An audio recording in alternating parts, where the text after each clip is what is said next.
Good morning, Old Testament 8th grade. Well, you guys have made it to the end of a bit of a longer journey through your 8th grade year, and we've walked from Genesis all the way to the end of the Old Testament. And just wanted to give you guys a little video wrapping things up in preparation for finals week next week, I believe. And one of the aspects that we didn't get to examine nearly as much as I would have liked to would be the role that the 12 minor prophets play in the Old Testament canon. You remember from our discussion on the Tanakh order, the order of the Hebrew Bible, that the 12 minor prophets aren't individual books. They're one book, just simply known as the 12.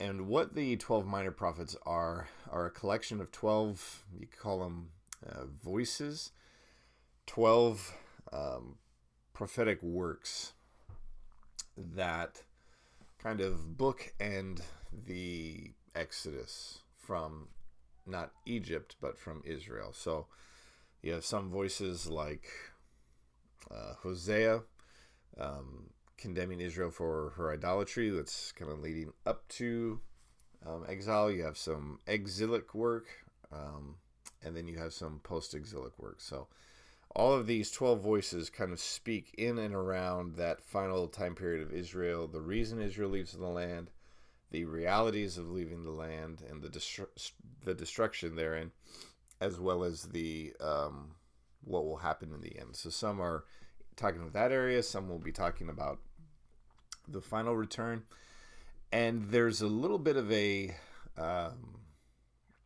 chronological difference. In the English Bible, our last book will be Malachi. That you remember that from memorizing the order of the books of the Old Testament.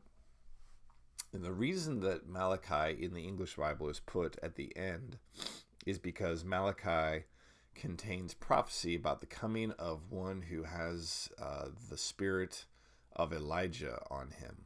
And so it's sort of to a certain mind, I guess, it made sense to put Malachi at the end, saying, "Hey, when Messiah comes back, or when it comes for the first time, I suppose, when Messiah comes, he will be preceded by one who comes in the spirit and the power of Elijah.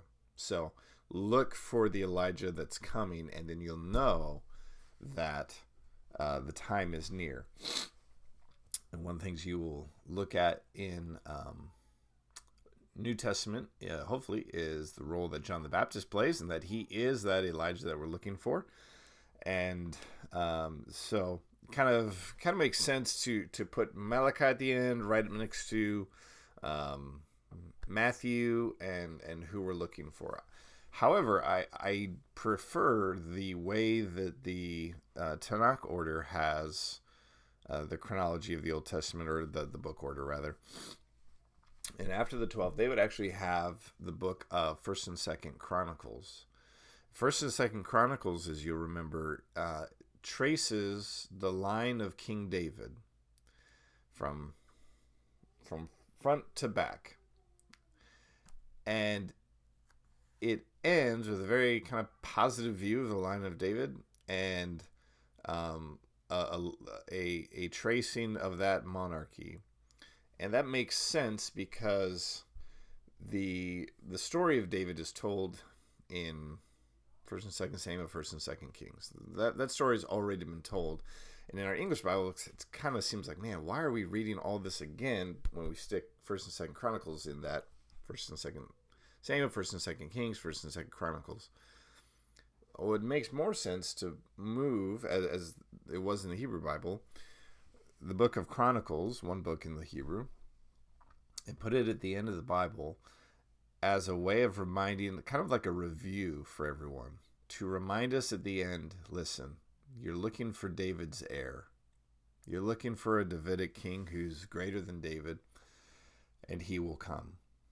And then the first openings of Matthew trace David's line again to tell you this is one story. The story of the Old Testament and the story of the New Testament are not different stories. They are the same story. A little bit of like a 400-year interlude between the final pages of the Old Testament and the beginning pages of the New Testament, there's a season of time there where God is silent for 400 years, much as he was when Israel was in Egypt. But it's one story. And so who are we looking for at the end of the Old Testament? We're looking for David's king. We're looking for a king who's greater than David. We're looking for one who's better and greater than Adam. We're looking for a high priest who's greater than Aaron or any of Aaron's sons. We're looking for a prophet far better than Samuel, far better than Samuel's sons. We're looking for a greater tabernacle.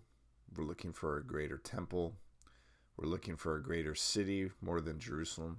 We're looking for a better land than Israel. We're looking for a better everything. And that better everything is found in Jesus Christ.